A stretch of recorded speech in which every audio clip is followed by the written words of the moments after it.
Las palabras no solo describen la realidad. También la transforman y la conforman. Democracia, Memoria, hogar, derecho, intuición. número. En este podcast, cada semana conversamos con un especialista diferente sobre una palabra clave para comprender el mundo. Una semana, Una palabra.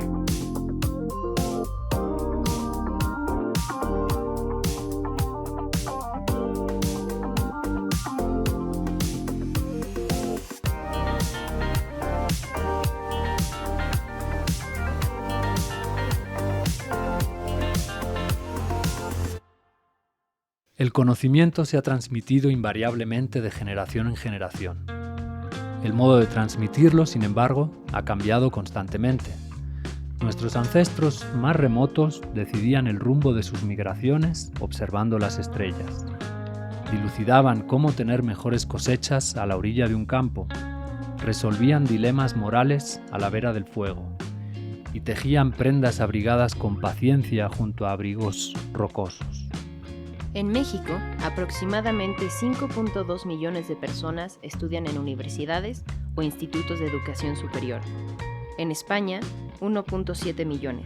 En Argentina, 2.7 millones. La palabra universidad procede, como tantas otras, del latín y está compuesta por unus, de donde también proceden universal o universo, y vertere, que originalmente significaba doblar, desviar, hacer girar, y de donde derivan palabras como verter, vértebra o vértice. Según su etimología, la universidad es el privilegiado lugar desde el que se vierte el conocimiento universal. La universidad es, al menos idealmente, vértice y vértebra de la sociedad. Atenas, Alejandría, Roma, Túnez, Fez, Bagdad, Bolonia, Oxford y muchas otras se pelean por el honor de haber albergado la universidad más antigua. Las universidades de hoy, sin embargo, difieren bastante de las de antaño. ¿Cuál debe ser la misión principal de la universidad en la sociedad? ¿Deben diseñarse los programas académicos en función del mercado laboral o, por el contrario, en función de la formación integral del alumnado? ¿Cuáles son los principales retos a los que se enfrentará la educación superior en los próximos años? Para dialogar sobre estas y otras cuestiones, hoy nos acompaña Alejandro Hernández. Alejandro Hernández Delgado es licenciado en Matemáticas Aplicadas y Economía por el ITAM y maestro y doctor en Economía por la University of Rochester. De 1999 a 2003 fue presidente del capítulo latinoamericano de la Econometric Society y fue miembro del consejo directivo fundador de la Latin American and Caribbean Economic Association. Sus áreas de especialización son la teoría económica, la macroeconomía y la economía internacional.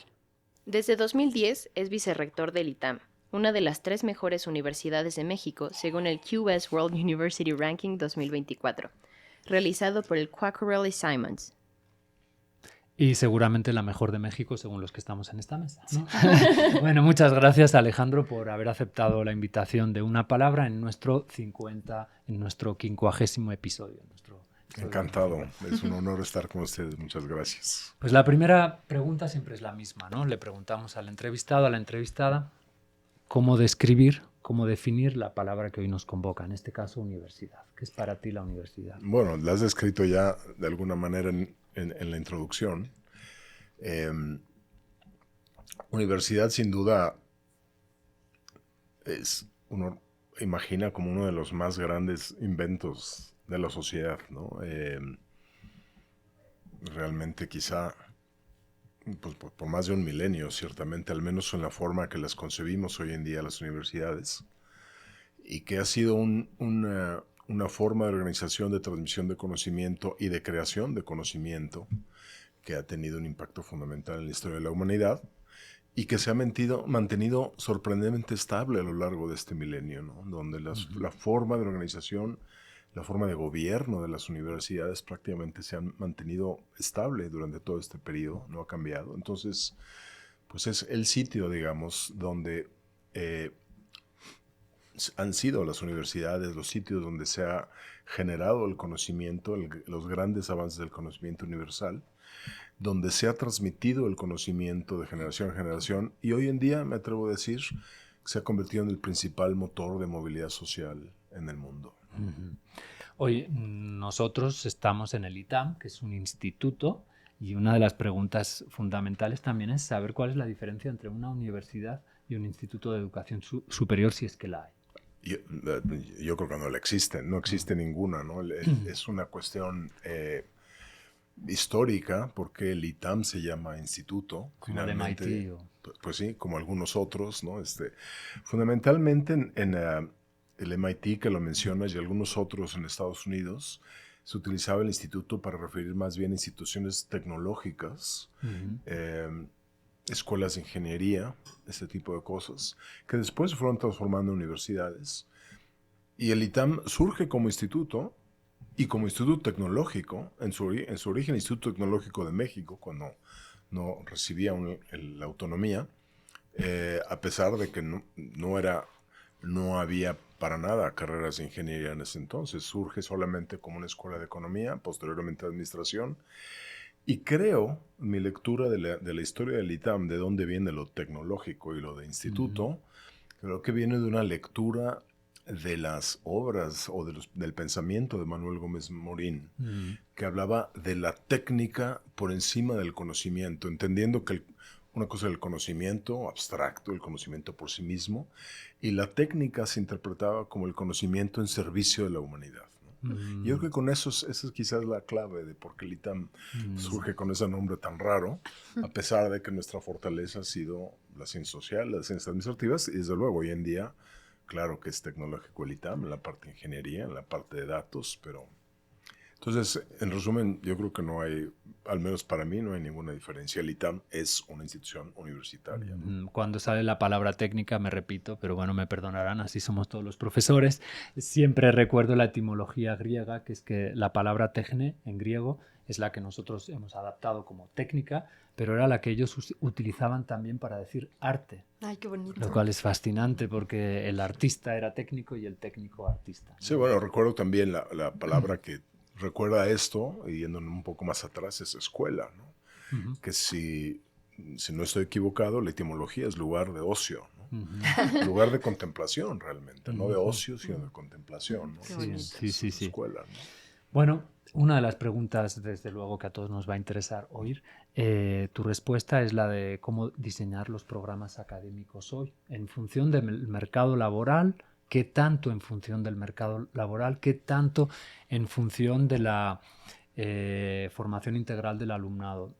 Explicando esto para los oyentes que no conocen el ITAM, que el ITAM, aunque es una universidad muy especializada, le ofrece a su alumnado una formación integral que incluye filosofía, comunicación, etcétera, aunque uno esté estudiando matemáticas, ¿no? Sí, me voy un paso más atrás, porque es curioso.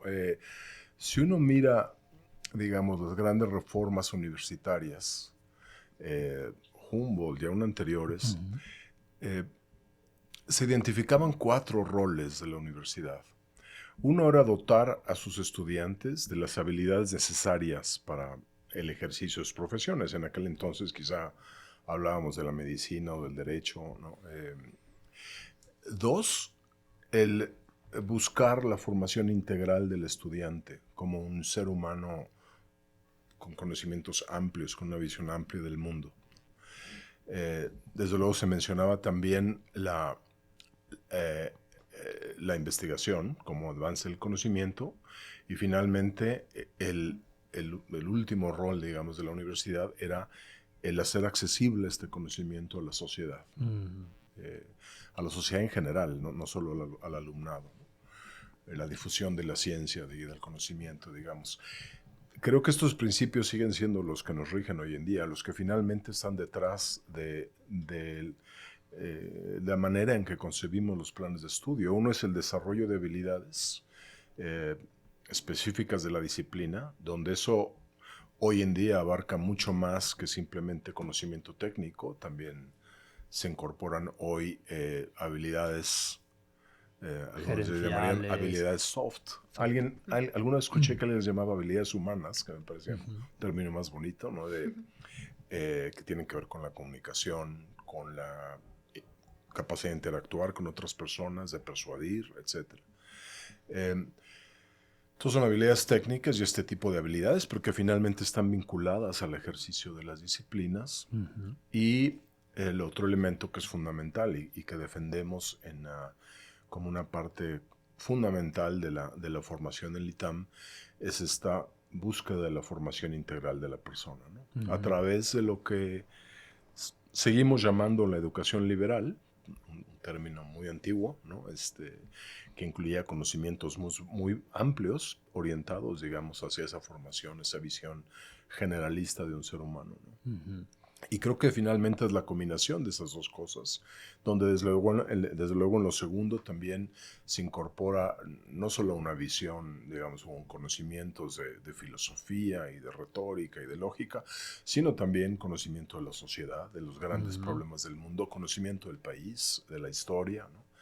Así que al menos al nivel de licenciatura, ¿no? Que es la mayor fortaleza del ITAM, eso es lo que guía a los programas. Por supuesto, a medida que uno va avanzando y las universidades siempre se han dedicado tanto a la licenciatura como al posgrado, al avanzar hacia los programas de posgrado, naturalmente ya es el aspecto mucho más específico y ni siquiera de habilidades, bueno, algunos son habilidades profesionales, pero de conocimiento ya mucho más propio, académico de la disciplina. ¿Y qué opinas de qué opinas de que en otras universidades no se ofrezcan estos programas integrales? Bueno, creo que es lamentable, es un defecto, ¿no? El buscar simplemente aportar conocimiento inmediato, digamos, creo que simplemente es pues, no cumplir con los aspectos fundamentales de la educación. Ahora, esto se explica también, y quizá hablaremos de esto después, por la proliferación de universidades, la masificación de las universidades, en donde en muchos casos se convierten en grados puramente de orden técnico, de aprender una serie de herramientas útiles o de habilidades para el mercado laboral, sin atender esta formación integral de la persona. Sí, esto nos lo comentaba Ana Zorrilla en uno de los episodios anteriores, donde nos decía que México es el país con más escuelas de derecho del mundo, ¿no? Y universidades. Sí, es un número brutal, más de 3.000 universidades. Bueno, ¿cómo evaluar la calidad de una universidad? Y en el contexto de lo que nos leía Marina, de que el ITAM pues, está muy bien posicionada. Por aquí tengo algunos datos más concretos de de ciencia política, la séptima mejor ranqueada en América Latina y segunda en México, derecho la 10ª en América Latina y segunda en México, economía sexta y segunda, etcétera, etcétera. ¿Cómo lograr aparecer en esos primeros lugares a nivel internacional?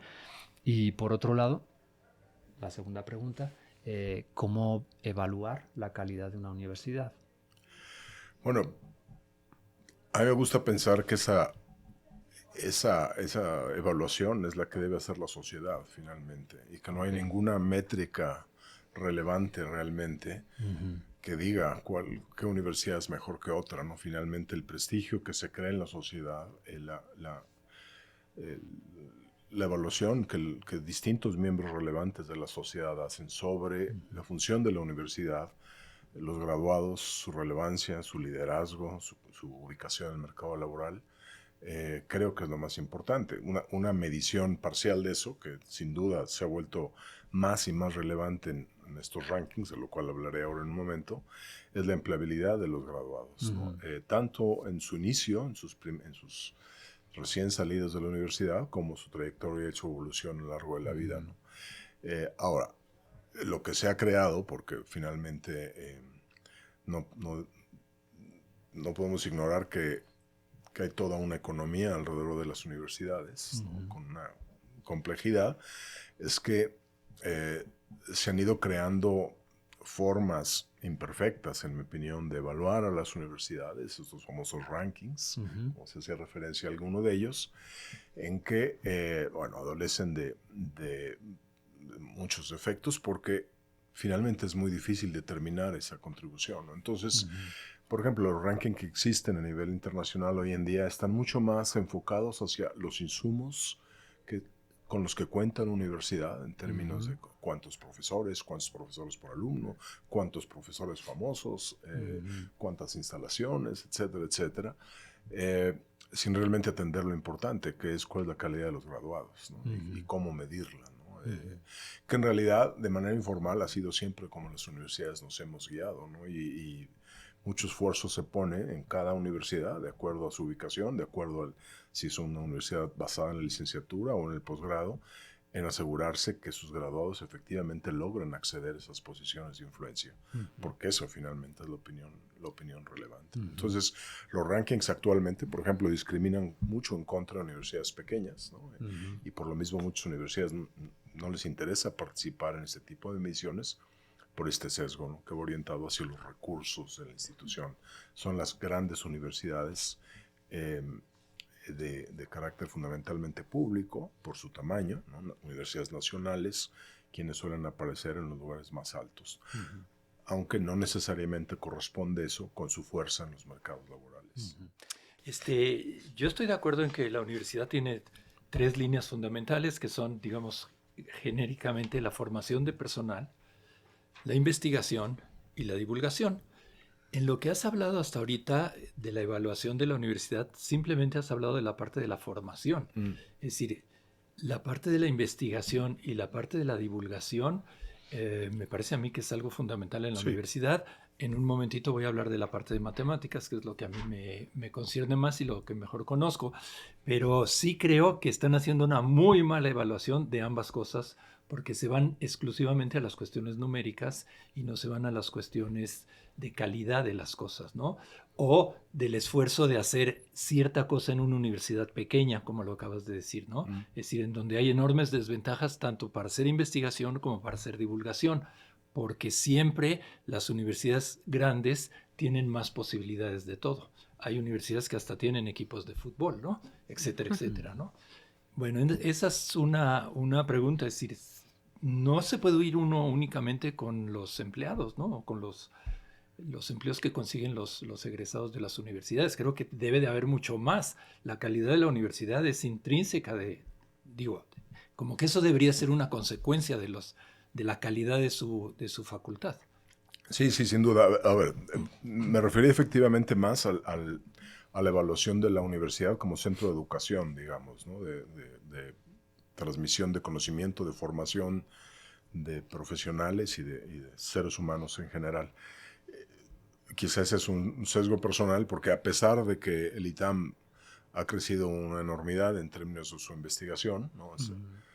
Y ojalá que tengamos oportunidad de hablar esto más adelante, yo sigo considerando que la función fundamental del ITAM y quizá de cualquier universidad de un país de ingreso medio es la educación, ¿no? Sin embargo, solamente se puede hacer bien la investigación si uno tiene una gran profundidad en la investigación. Entonces, digamos, hay una especie de como que supedito la investigación a la educación.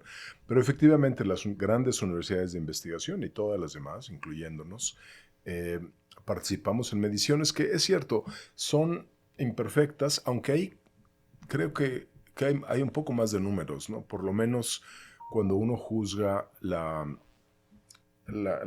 investigación, está tanto el monto, la cantidad de libros, de artículos, de revistas de divulgación, y al menos en lo que se refiere al ámbito de los artículos que se publican en revistas académicas especializadas, pues sí hay un poco más de métricas, ¿no? Hay muchas métricas, hay desde luego la calidad de la revista donde se publica, el número de citas que recibe, entonces se pueden hacer cosas. Ahora, aún así, estos rankings internacionales que escuchamos, generalistas, tienden a hacer un muy mal uso de estas métricas, ¿no? Y no distinguen por calidad, es solamente volumen, aunque existen desde luego algunas medidas y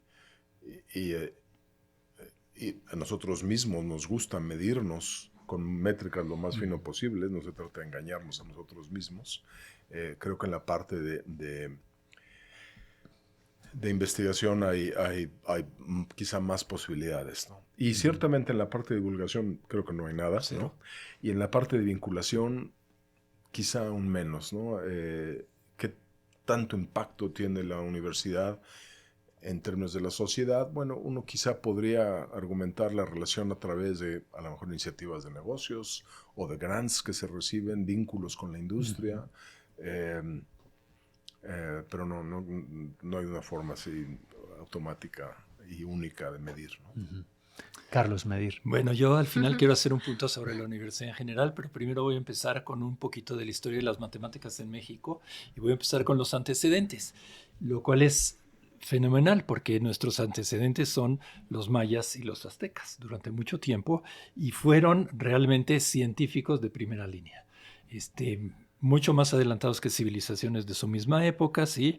Les enseñaban, digamos, en lo que podríamos llamar universidades, a los sacerdotes y a los hijos de nobles, y las materias que les enseñaban esencialmente era lectura, escritura, historia, matemáticas y el movimiento de los planetas y de los astros. Uh-huh. Entonces, estaba ahí una comunidad que podía trabajar sobre esas cosas y que la sociedad los mantenía para que usaran eso y para que aportaran a la sociedad eso. Posteriormente llegamos a la época colonial, me voy a ir muy rápido para no aburrir, y en 1551 se crea en México la Real y Pontificia Universidad de México y la crean esencialmente para formar a los hijos de españoles como funcionarios del Estado imperial. Esa universidad tiene pues como funciones enseñar teología, leyes, cañones, cosa curiosa, ¿sí? Medicina y luego en la parte menos importante, la parte de artes. Entre 1810 y 1865, pues claro, la universidad sufre algunos problemas, pero sobrevive. Y lo que sobrevive ya no es como universidad, sino como escuelas de medicina y de derecho. En la escuela de medicina es donde contratan a algunos matemáticos para enseñar. ¿Por qué matemáticos en medicina? Pues no sé exactamente por qué, pero ahí es donde... No es nuevo, ¿eh? A los Bernoulli, uno de los Bernoulli, grandes matemáticos europeos, no encontraba trabajo y se contrató en una escuela de medicina porque dijo que él hacía cosas de acústica que tenían que ver con el oído y que entonces, para que le dieran el trabajo, dijo que él podía trabajar en eso. Bueno, por esto digo, no es nuevo, ¿no? Es decir, entonces, por alguna razón, mediciones, yo que sé, los habrán hecho, ¿sí? Sin embargo, no hay gran producción de matemáticas. Después de los aztecas y los mayas, no hay producción ni hay aportaciones, ¿sí? Voy a citar aquí 3, 4 nombres simplemente, ¿sí? En el siglo XVI, Fray Diego Rodríguez difunde las teorías astronómicas existentes hechas por Copérnico y por Kepler. También difunde, que hemos hablado aquí de ellos, las teorías y sobre todo las soluciones de la ecuación de segundo grado, hecha por Cardano y por Tartaglia, y otras cosas, pero es simplemente él lo estudia y lo difunde y da sus clases, y no va más allá. En el siglo XVII aparece un tocayo mío, Carlos Sigüenza y Góngora, que se pone a estudiar distintas cosas, y entre otras, que me parece que es muy claro hacia dónde va la ciencia, él estudia los cometas. Y se pone a estudiar los cometas muy seriamente, porque en esa época creían que los cometas estaban enviados por Dios y que traían algún tipo de mensaje. Y él se pone a estudiarlos para decirles, no, miren, este cometa aparece en esta época, este otro en esta, en fin, para desmistificar y aclarar científicamente el conocimiento sobre los cometas. En el siglo XX, me voy muy rápido, ¿sí? Aparece Justo Sierra. En 1910 se crea la Universidad Nacional de México. Yo siento mucho diferir con todos aquellos que dicen que la Universidad en México, Universidad Nacional Autónoma de México, es heredera de la Real y Pontificia. No tiene nada que ver. Desde su fundación tiene otra óptica, otra manera de ser. Y en fin, viene la revolución, vienen los problemas. Ahí medio sobrevive la universidad, pero él crea esa universidad con otro concepto. Y en 1938 finalmente se funda una facultad de ciencias, con poquitos alumnos, con poquitas gentes, como un apéndice realmente de la Escuela de Minas de Ingeniería en el centro de la ciudad. Y poquito después, en 1942, se crea el Instituto de Matemáticas de la UNAM, con 4 investigadores, que los voy a nombrar porque los conocí a todos, y algunos de ellos fueron mis profesores, y me siento muy orgulloso de ellos, que son el profesor Barajas, el profesor Francisco Subieta. Digo Francisco porque hay otro que es Gonzalo, el profesor Roberto Vázquez y Carlos Greff, con 4. Pero lo importante de ellos es que se dedican precisamente a enseñar y a avanzar el conocimiento. Es decir, ellos hacen esas dos cosas, ¿sí? El profesor Barajas incluso ensayaba delante de ellos, de estos mismos investigadores, a cómo escribir en el pizarrón, cómo ordenar el pizarrón para dar buenas clases, etc. Ok, varios años después, en 2019, buena o mala métrica, pero hay de 4 pasan a 88 investigadores y de esos 88 hay 83 en el SNI.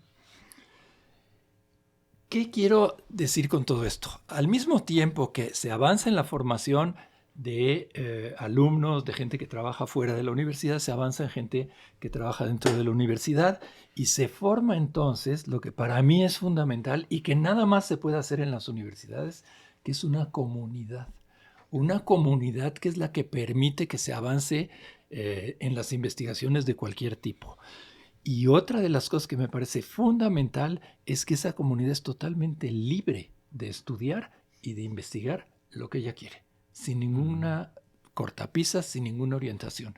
Cada quien puede estudiar lo que quiere. Aquí en el ITAM también. Por lo menos yo nunca he sentido que me hayan dicho, oye, en vez de estudiar espacios topológicos, ¿por qué no estudias mejor espacios métricos? Nada. ¿No? Es decir, aquí cada quien puede estudiar y trabajar en lo que quiere, ¿no?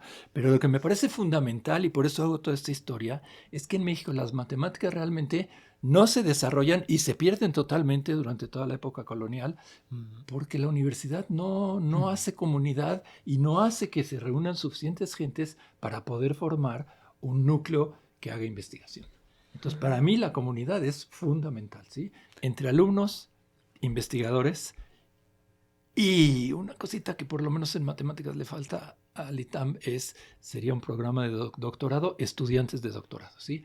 Nos cuesta mucho trabajo traerlos aquí al ITAM porque tenemos que echar el anzuelo aquí cerquita a la UNAM y amarrarlos y traerlos para que vengan a estudiar con nosotros, cosa que hemos hecho. Digo, a mí me han tocado varios, pero no es tan fácil, ¿no? Es decir, porque si uno no tiene las relaciones ya ahí, cuesta mucho más trabajo.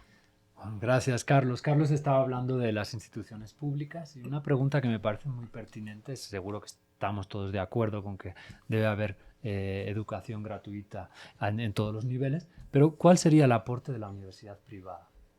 ¿Cuál debería ser la misión? Bueno, mira, déjame irme un poco hacia atrás. Carlos hablaba de historia y lo mencionaba, algo que creo que es relevante para este tema, que es el crecimiento que se van dando, quizá prácticamente desde la fundación de la Universidad de Bolonia, ¿no? A final del siglo XI, principios del XII, quizá. Hay dudas ahí de cuándo surge. Pero de alguna manera estas universidades surgen como centros de pensamiento independientes para liberarse, digamos, del yugo de los soberanos, ¿no? Sí, y de los...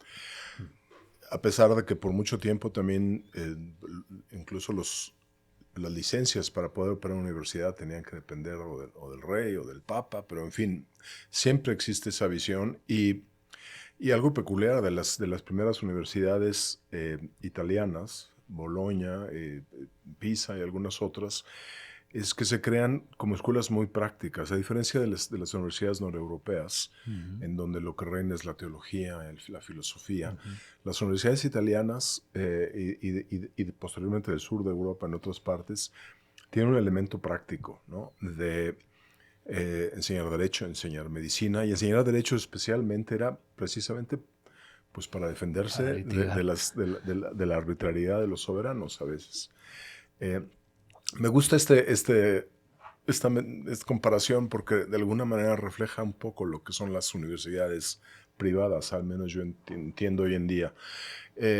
Cuando uno piensa cómo pueden existir universidades privadas que cobran colegiaturas que, desde luego, hay diferencias enormes entre países, pero que son muy onerosas para la población de clase media, comparado con las posibilidades de tener educación gratuita o casi gratuita en las universidades públicas. ¿Cómo es posible que exista, ¿no? Y hay dos posibles respuestas, ¿no? Una de ellas es, bueno, pues porque el joven no tuvo acceso a la universidad pública, a lo mejor porque no tuvo la calidad suficiente, ¿no? Y pues estudia algo por desarrollar algunas habilidades que le den para ganarse la vida, o Digamos, ese sería el ejemplo menos afortunado, pero el otro caso es que las familias están dispuestas a pagar cantidades considerables de dinero por recibir una educación aún de mayor calidad, ¿no? Y en realidad creo que al menos si pensamos en la historia más reciente de las universidades, quizá de los últimos 50 años o algo así, creo que en gran medida, y especialmente en nuestro país, las universidades privadas hemos surgido por la incapacidad de la universidad pública de proveer esas habilidades, o al menos de tener la capacidad de adaptarse y de cambiar con suficiente velocidad para los cambios que el mundo exige, ¿no? Y es algo que vivimos hoy en día.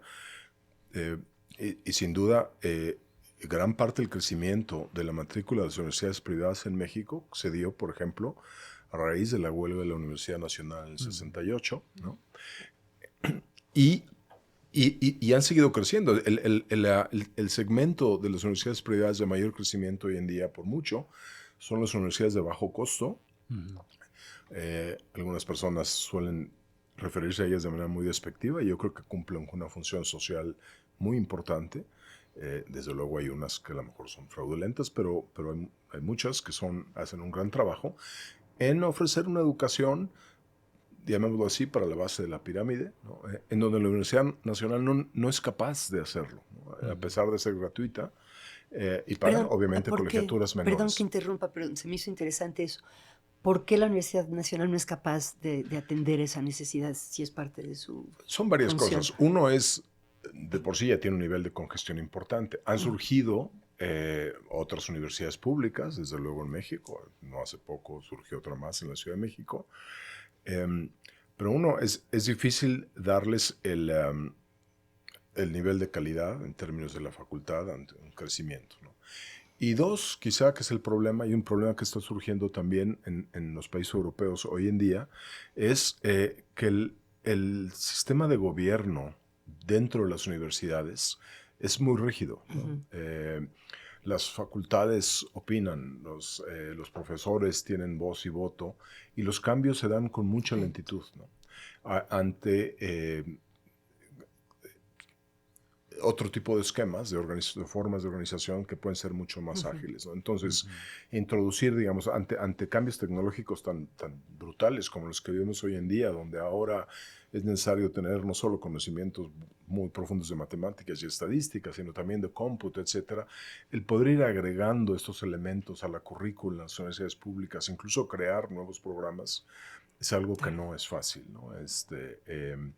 Y a veces son instituciones que funcionan mucho en base a silos por su mismo tamaño, ¿no? Donde hay poca comunicación transversal, donde no se desarrolla la multidisciplinaridad como se puede desarrollar en otros lados. Entonces, eso creo que ha dado lugar a que surjan universidades privadas de gran calidad.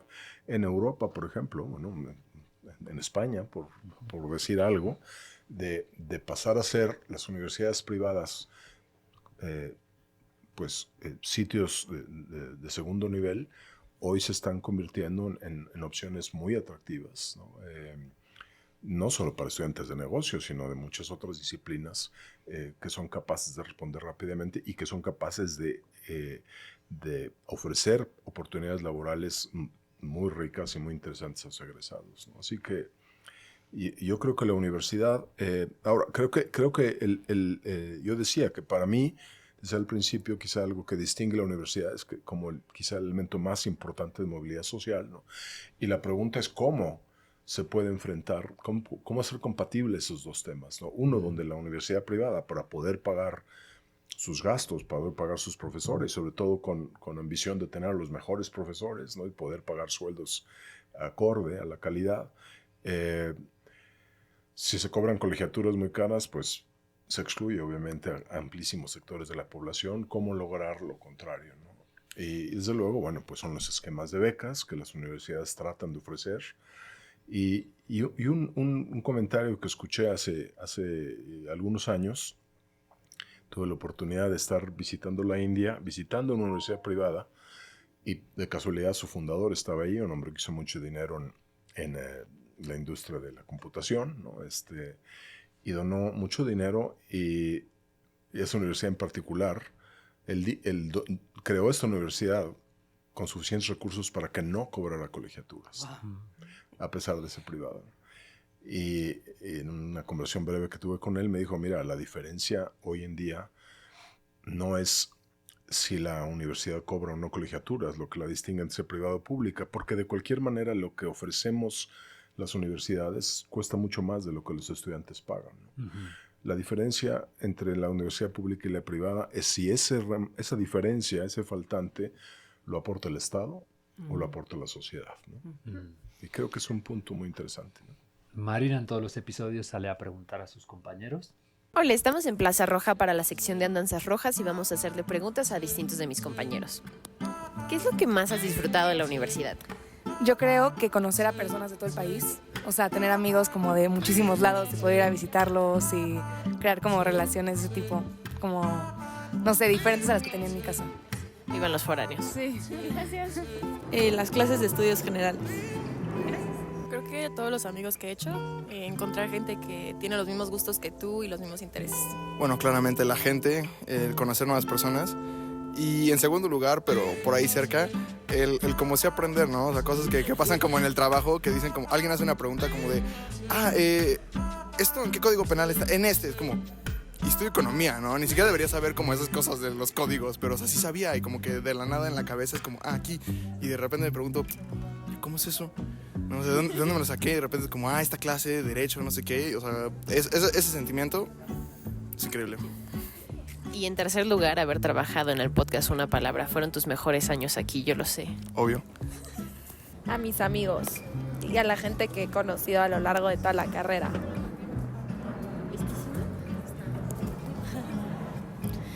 Yo lo que más he disfrutado es aprender y reconocer como de qué soy capaz y qué puedo resolver y encontrar gente que también le interesan esas mismas cosas que a mí, como tenemos los mismos intereses y sacar amistades como de verdad.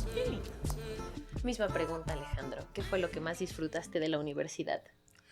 Cuando yo era estudiante. Es la mejor época. No me van a decir Sí, que no. El problema es que no me acuerdo. Oh, qué barbaridad.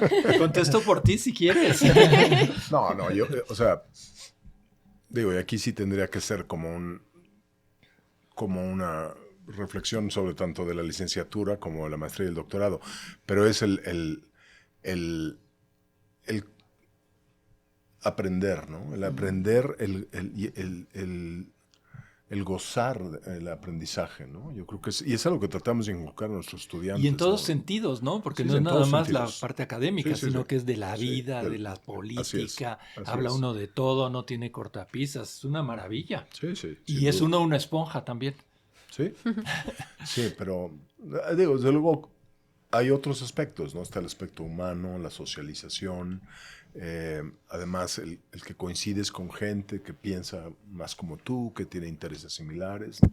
Y que se va formando una comunidad que después te das cuenta que no solo es una comunidad de gente de tu edad, sino que es algo intergeneracional, ¿no? Donde tienes gente mucho mayor, que igual con quien de repente te empiezas a comunicar a pesar de las diferencias de edad con tus profesores o exalumnos, ¿no? Por los intereses. Pero personalmente yo creo que para mí, quizá por mi forma de ser, fuera ese gozo por aprender, ¿no? Que es lo que más recuerdo. ¿Y ustedes? De esa época, también como Alejandro, pienso no solo en la licenciatura, sino en el posgrado. Eso, o sea, el sentir que se te está expandiendo la mente, ¿no? Eso, yo diría también el gozo de aprender. Y la gente con la que tienes el privilegio de interactuar. Que hasta la fecha siguen siendo algunos mis mentores, siguen vivos, mis amigos desde entonces. Creo que te enriquece en todos sentidos, ¿no? Para mí, el La que fiesta. sientes que ya eres, ojalá, entre otras cosas, sí. Pero para mí, por ejemplo, cuando me fui a estudiar mi doctorado, llegué con mi maletita y no conocía a nadie. Y es una maravilla, dices, yo llego aquí a ser alguien. Y eres alguien porque sales de ahí con un doctorado, con conocimientos, con gente que conoces, con otra visión de tu país, que eso es bien importante porque lo ves desde lejos. En fin, para mí, yo creo que es las mejores épocas de la vida son las de estudiante, tanto en la licenciatura como en el doctorado, en mi caso, ¿sí? Haces deportes, tienes una capacidad casi infinita. Puede ser casi todo lo que quieras. Y eso me parece maravilloso. Para mí, pues sí, me iría a las universidades medievales que distinguían entre la lectio y la disputatio. La lectio era lo que aprendía uno del conocedor, pero luego la disputatio era las discusiones, ¿no? De después. Y creo que esa parte también es muy bella, también la rescataría. Sí. Margarita, ¿qué nos traes hoy? Ay, pues al pensar cómo conectar la palabra universidad con cuestiones de psicología, me vino a la mente, bueno, por cierto, le estaba dando muchas vueltas y ya estaba muy cansada, y justo el día anterior había leído sobre algo que se llama la red neuronal de default, que es la que funciona cuando no estamos concentrados en algo, y cómo a veces de ahí surgen ideas nuevas. Entonces me fui a dormir y me desperté en la mañana y dije, claro, de cómo conecté la idea de la universidad con cuestiones de psicología, es con una teoría que a veces ya les he mencionado, perdonen si me repito, que es de las más importantes hoy en día en psicología, que se llama la teoría de la autodeterminación. Y propone que las personas tenemos 3 necesidades psicológicas básicas, que son el ser competentes, el ser autónomos y el estar conectados con otros, ¿no? El ser competentes es pues, ser capaces de hacer algunas cosas bien, tener un grupo de habilidades. El ser autónomos, poder tomar nuestras propias decisiones, y creo que en este caso no es solo en cuanto a lo que hacemos, sino también nuestras decisiones respecto a las ideas, nuestras posturas, y el estar conectados con otras personas. Y creo que en el mejor de los casos la universidad cumple exactamente con esas 3 funciones, y por eso es una experiencia maravillosa, ¿no? ¿Cuáles son los grandes retos de la universidad, o consideras tú que son? Y entre ellos, pues, ¿qué les dirías a los colegas que tienen años por delante todavía como docentes y se preguntan cuál es el futuro de la docencia universitaria como reto, ¿no? A mí me gusta mucho una frase de Séneca que dice, los hombres y las mujeres, él dijo los hombres, pero bueno, los hombres y las mujeres enseñando aprenden. Sí, digamos, por un lado, digamos, desde el siglo XVIII, XIX, no sé, el XX, la universidad ha pasado por distintos desafíos que han llevado un poco más a la masificación de la universidad, ¿no? Que en gran parte ha sido una respuesta a demandas sociales de movilidad, ¿no? De salir, digamos, de un concepto de una universidad más elitista, ¿no? Y eso está muy bien, pero junto con eso yo creo que surgen desafíos, ¿no? Porque digamos, ¿cuál es el rol de la universidad? ¿O qué universidad quisiera uno formar, ¿no? Una universidad que realmente provee, como es la aspiración de esta universidad, ¿no? Un conocimiento profundo, auténtico, digamos, ¿no? En cuanto al esfuerzo, de entendimiento de grandes problemas, la búsqueda de grandes soluciones, o un conocimiento inmediato con lo que existe hoy en día, el conocimiento hoy en día, resolver problemas, quizá sin llegar a un entendimiento más profundo. Y creo que la tendencia en la masificación es hacia eso, y lo vemos hoy en día como las universidades, al menos en este país, incluso las que se promueven por medios masivos, pues nunca hablan de educar, ¿no? Hablan de ambientes sociales, hablan de la diversión, etcétera, que son cosas importantes, sin duda, pero no ese énfasis en la educación. Y por otro lado, yo creo que a la vez el desarrollo brutal de la tecnología y del conocimiento exige en el mercado laboral gente cada vez más profunda, cada vez más competente, cada vez más multidisciplinaria, con muchas herramientas humanas y técnicas para enfrentar los problemas, ¿no? Entonces, ¿cómo sobrevivir, digamos, en ese mundo donde, por un lado, hay presiones sociales del alumnado, de las familias, quizá, hacia elementos prácticos y salir adelante, y por otro lado, sí esa necesidad de crear conocimiento profundo, ¿no? Eso como un escenario general, digamos, ¿no? Ahora, el problema que se enfrenta, yo creo que a nivel mundial también, es que unas cuantas universidades, especialmente en los Estados Unidos, pues se han convertido en jugadores muy importantes, con recursos financieros infinitos, ¿no? Prácticamente, y como tal centro de atracción prácticamente de todo el talento a nivel mundial. Del mundo. Entonces, es como poder mantener una facultad en una universidad cuando realmente, la gente de mayor talento, cuando tienes una institución con $50 mil millones, ¿no? Que está dispuesta a contratar a quien sea, ¿no? Pero bueno, eso es parte también de que uno tiene que ser mucho más creativo, ¿no? Uh-huh. Pues tenemos varias preguntas importantes, pero querías hablar un poquito de la investigación antes de hacértelas. Bueno, sí, o sea, digo, sin duda la investigación y el avance del conocimiento ha sido una de las funciones indiscutibles de la universidad y bueno, tanto en el inicio de la Edad Moderna, no solo cuestiones técnicas, ¿no? También la reforma protestante surge también de un ámbito universitario, no se diga los avances en astronomía, en matemáticas, en física, y desde entonces y desde el siglo XX, ¿no? Y todavía hoy en día las grandes innovaciones en todos los sentidos, en computación incluso, ¿no? Pero a lo mejor un poco la reflexión que yo hacía al principio, trataba de hacer, tiene que ver más con el rol como universidad privada, donde los recursos finalmente son limitados, ¿no? Y decir, bueno, realmente el hacer énfasis, como lo hacemos en el ITAM, en la calidad de la investigación, es con la aspiración de cambiar el mundo, ¿no? De avanzar la ciencia a nivel mundial.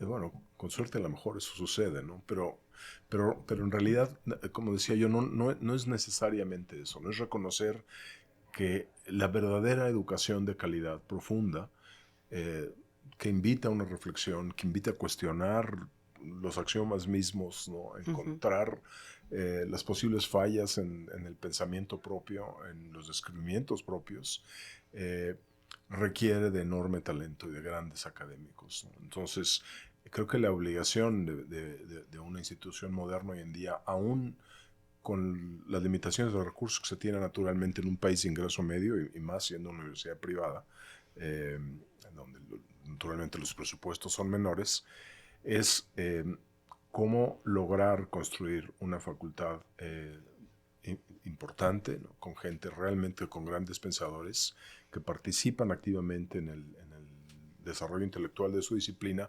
precisamente para poder aportar a los estudiantes ese tipo de habilidades, ese tipo de crecimiento personal y de formación que sería imposible si lo único que tienes son instructores que repiten libros de texto. Y es ahí que cuando dicen, bueno, realmente el ITAM aspira a cambiar el mundo, ¿no? Con suerte podemos cambiar algo, ¿no? Y contribuir a que este mundo sea mejor, pero sin duda estamos ofreciendo una educación de calidad y quizá van a ser todos esos jóvenes que están por acá, que en el distinto ámbito de su desarrollo profesional van a cambiar el mundo y la sociedad, ¿no? No leímos una etimología muy importante que es la de alma mater. Porque qué bonito. Uno cree que tiene que ver con alma y no. Alma es el adjetivo femenino de almo que tiene que ver con nutrir. Entonces, alma mater, cuando se dice en el contexto universitario, se refiere a la madre nutricia. Originalmente se utilizó en Roma para referirse a la diosa madre, luego pasó a la Virgen María y bueno, luego en Bolonia, como tú apuntabas antes al hablar de... Sí, por supuesto. Justamente una cosa que se me olvidó mencionar, que pensaba respecto a psicología y universidad, tiene que ver justamente con la identidad. ¿Hasta qué punto la universidad en la que nos formamos realmente se vuelve parte de nuestra identidad? La mayoría de nosotros sentimos gran orgullo y cariño por nuestra alma mater, ¿no? La que nos formamos y ahora al revés también. Como docentes. Yo también he oído gentes que odian donde estudian. Sí, como a su madre también. Bueno, si tienes la suerte de tener una... Mira, cuando yo tengo la oportunidad de hablar con chicos de sexto de preparatoria que están decidiendo qué estudiar, dónde estudiar, yo les digo, es más importante la decisión de dónde estudiar que qué estudiar. Sí. Desde luego, si su decisión es entre ser abogados o músicos, pues sí, tengan cuidado. Porque, entre disciplinas... Pero entre disciplinas relativamente cercanas, en realidad no importa tanto. Pero la institución sí.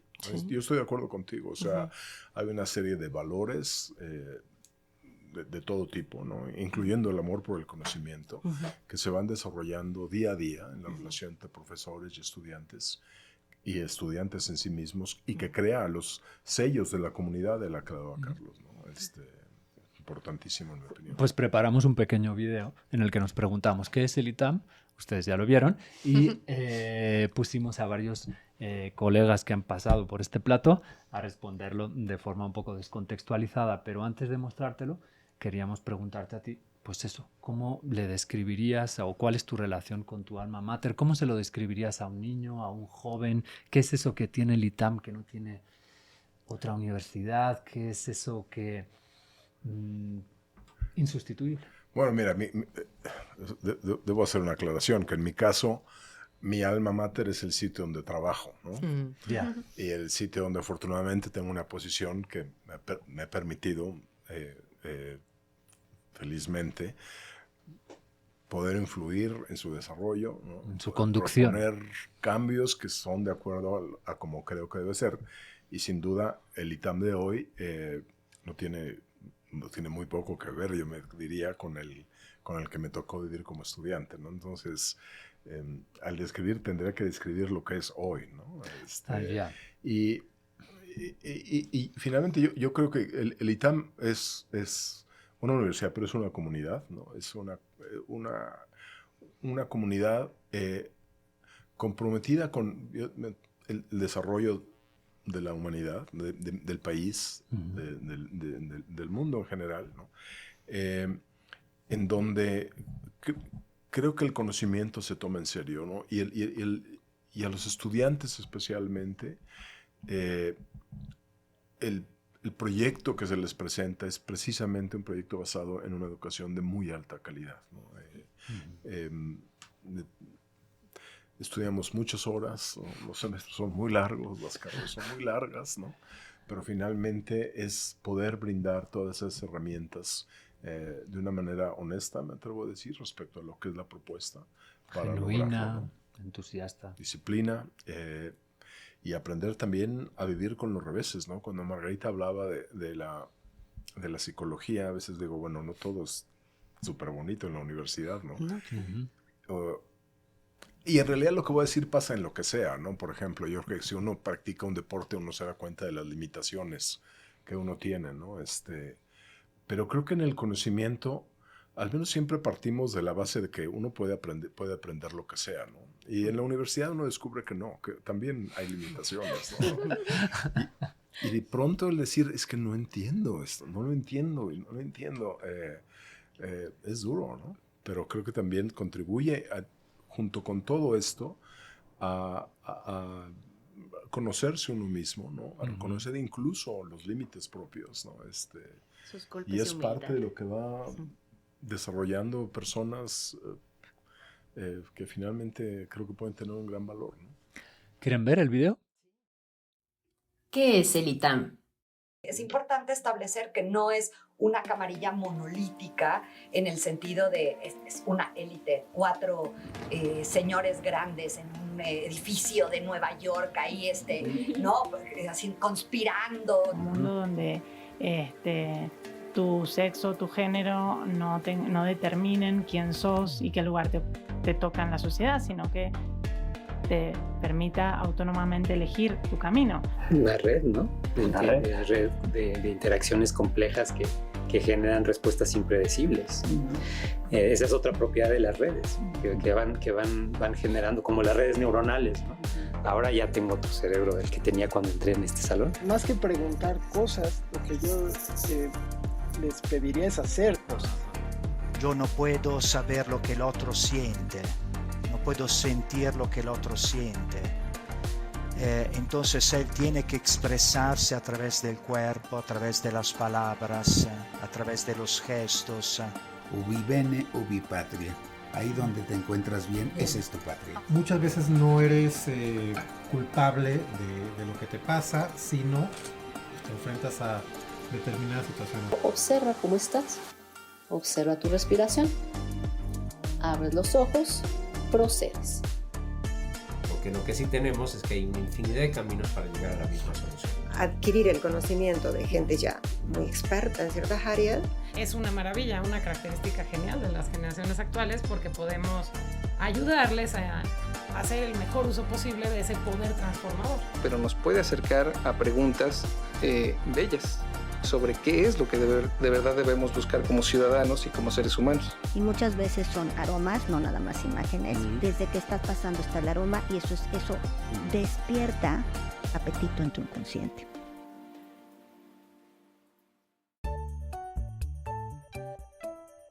¿Qué es el ITAM? Toma 2.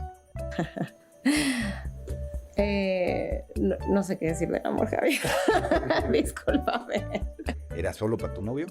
No, entonces no lo hagas ahí. Y no lo hagas nunca. Si rascamos un poquito, aparece más pronto de lo que sospecharíamos. La verdad es como el sol. Lo ilumina todo, pero no se deja mirar. Adentro es afuera y afuera es adentro. Nos la pasamos la vida batallando con esa interpretación que nos vamos construyendo de lo que creemos ser. Vas y ya tienes más o menos pensado el examen y el que vas a poner. Y van y te preguntan en ¿sobre ejercicio. eso? ¿Qué haces? Pues te lo explico, ¿no? O sea, no le voy a decir no porque se lo voy a poner en el examen, ¿no? Lo tienen muy bien medido y tienen muy bien medidos los efectos que tiene que hacer la marihuana.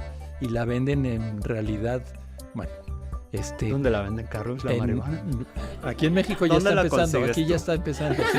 No se puede sacar de su contexto, entonces es mucho mejor acudir a donde se produce. A ver, aquí lo importante es la comunidad, que una comunidad esté sana, que esté integrada, que sea funcional. Avanzas, pero vuelves a regresar y avanzas. ¿Y a dónde te lleva? Es como una aspirada del cigarro, un globo de humo, una dona que sube. ¿A dónde te lleva eso? Pues el placer de estar. Hoy en día hay demasiada especialización, ¿no? Entonces creo que es bueno, ¿no? Como lo que eran los sabios de antes, que pues era todo. Digo, Fermat era abogado, ¿no? Locuras, si las puedes hacer, ¿por qué no hacerlas? La pregunta es al revés, ¿por qué? ¿Cuál es la razón para no hacerlo?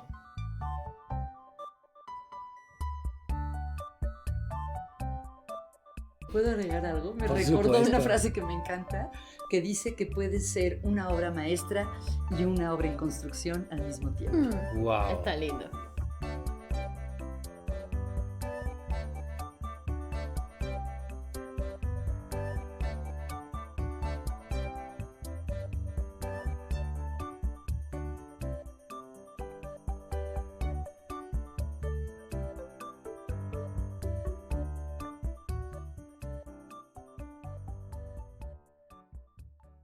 Bueno, pues espero que te haya gustado el video para celebrar nuestro episodio 50 y les traje un regalito a todos ustedes. Entonces, Carlos, no quiero que te vayas sin habértelo llevado. Y también a Alejandro.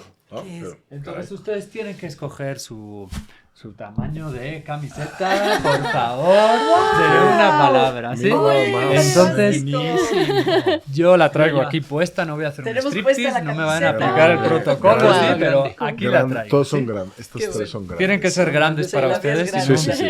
Mira, perfecto, muchas gracias. Hay dos colores, hay negras y verdes. Hay negras y verdes, escojan el que les guste. Muy bien. Yo creo que la tuya mediana. No, ojalá. La large. ¿Sí? ¿Quieres? La tuya chica. No, esta es mediana. Este es grande. Grande está bien. Todos son grandes, sí. Bueno, muy Ay, bien. muchas gracias, Pues, qué detallazo. gracias, Y aparte, ¿no? Sí. la revelaste. ¿La viste, eh? Como súper Para partir de ahora, camiseta. Como los futbolistas. Nuevo uniforme. De aquí soy. Sí, De aquí soy. Sí, a partir de ahora, todos los alumnos del ITAM y profesores se preguntarán si Alejandro Hernández lleva la camiseta debajo de la camisa como yo o no. Arriba como o yo. arriba como tú. Sí, me pongo el saco nuevo. Buenísimo. ¿O no?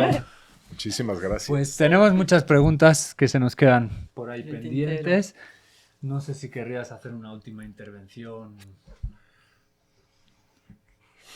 Quizás sobre cuál sería, esperemos que sea todavía dentro de unos años, pero antes hablabas de el ITAM que conociste como estudiante y pues cuál sería el ITAM que te gustaría dejar cuando te vayas, 10 años, cuando sea. Sí, bueno, ojalá, y esto es un ITAM quizá dentro de 50 años, ya no estaré yo aquí, pero que que ese crecimiento que hemos tenido como universidad, a lo mejor siguiendo un poco la aspiración de universidades privadas del mundo muy exitosas, no solo se limite a unas cuantas áreas del conocimiento, ¿no? Siempre pensé que llegaría el momento, quizá gracias al desarrollo de la computación, de métodos de simulación, etcétera, el poder hacer ciencia, quizás sin contar con laboratorios tan carísimos, ¿no? Utilizando más de cómputo, simulación, estadística, matemáticas para estudiar problemas complejos, que de hecho lo hacemos, ¿no?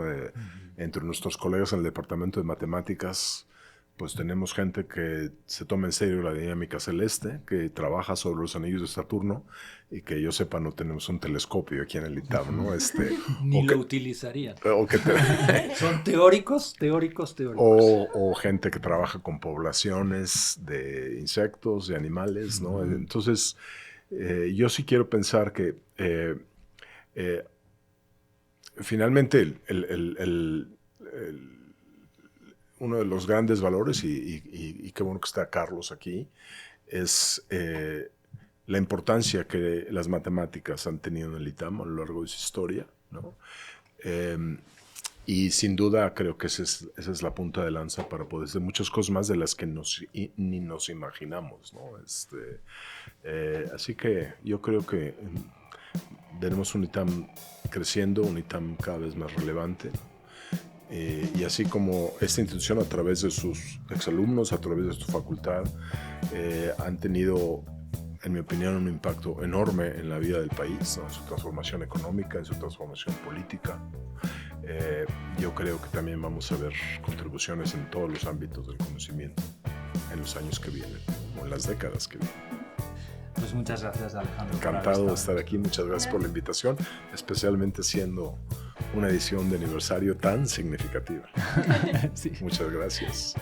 Los estudiantes de Oxford del siglo XV tenían un curioso lema: Bene nati, bene vestiti et mediocriter docti. Es decir, bien nacidos, bien vestidos y mediocremente instruidos. Lo empleaban para asumir plenamente sus privilegios de clase, combinándose a estudiar tenazmente, pues bien sabían, como decía Cicerón, que así como un campo sin cultivar, por fértil que sea, no puede ser productivo, tampoco el alma sin educación. Cuando los europeos llegaron a México en el siglo XVI, se admiraron de que, entre los nahuas, la educación, que giraba en torno a la idea de fortaleza y control de sí mismos, era obligatoria para todos los niños, independientemente de cuál fuera su origen social. Ninguna cosa, dice el padre Acosta, me ha admirado más, ni parecido más digna de alabanza y memoria, que el cuidado y orden que en criar a sus hijos tenían los mexicanos. En efecto, difícilmente se hallará nación que en tiempo de su gentilidad haya puesto mayor diligencia en este artículo de la mayor importancia para el Estado. Que conversaciones como la de hoy, con nuestro invitado especial, Alejandro Hernández, y nuestros amigos de siempre, nos ayuden a cumplir tan elevada misión, la de aprender y enseñar y aprender. Porque los mejores maestros son sin duda los que más y siempre aprenden, y los mejores alumnos, desde luego, los que más y mejor enseñan. En nuestro episodio 50, medio centenar de programas, esa es la reflexión que, junto con hartos apapachos agradecidos, les mandamos a nuestros queridos oyentes desde nuestra querida universidad. Una semana, una palabra. Este programa ha sido posible gracias al Departamento Académico de Lenguas y al CARLE, al Centro ITAM de Estudios del Bienestar, al Departamento Académico de Matemáticas, la Oficina de Comunicación ITAM adscrita a la Dirección de Desarrollo y Comunicación Institucional, y por supuesto a nuestros amigos invisibles, Luis, Bruno, Camila y Paula. Pero mi mini datito, el que te había platicado de cómo la universidad empieza siendo como este espacio exclusivo para hombres, y que hoy en día creo que está, al menos en el mundo anglosajón, en la universidad hay más mujeres que hombres. En Estados Unidos por cada 2 hombres hay 3 mujeres. Y eso es al inicio de las carreras, porque también es más probable que las mujeres terminen de titularse que los hombres, y es aún más intenso en los posgrados. Entran más mujeres que hombres, aún más desproporcionalmente. Y más todavía en tu carrera en RI, ¿no? En RI somos puras morras. ¿Cuántos hombres hay? 3, no sé, somos bien poquitos. ¿Qué? Ay, se me fue la onda. Aquí. Ah, sí. Y cómo esto también afecta las dinámicas sociales después, porque estudias, y normalmente cuando las mujeres estudian empiezan a casarse más grandes, tener hijos más grandes, y también normalmente estudias para eventualmente trabajar, entonces cambia la dinámica dentro de las familias que tienen las mujeres que estudian, y es como este cambio muy, muy drástico. Y si no mal entiendo, en Estados Unidos al menos viene desde como finales de los 70s, 80s, que hubo esta alza muy intensa como en mujeres en la educación, y solo fue creciendo aún más. En México creo que todavía no está tan marcado. Creo que la UNAM tiene poquitas más mujeres que hombres. Y lo que me estabas chismeando, cuéntalo ahorita. Lo que te estaba chismeando es que en Francia, donde la migración magrebí fue muy importante, pues en los años 70 y 80, pues lo que sucedió es que hay gente de mi generación que se encuentran con el siguiente panorama, que es que las mujeres, por ejemplo, hijas de migrantes musulmanes del Magreb, pues justamente como son muy cuidadas en sus casas, son invitadas a que continúen en la escuela. Y en cambio los hombres, pues con 16 años, pues los ponían a trabajar, ¿no? Entonces, sí hubo ahí un decalage entre las mujeres musulmanas con maestrías y sus potenciales maridos, pues que apenas habían acabado la prepa.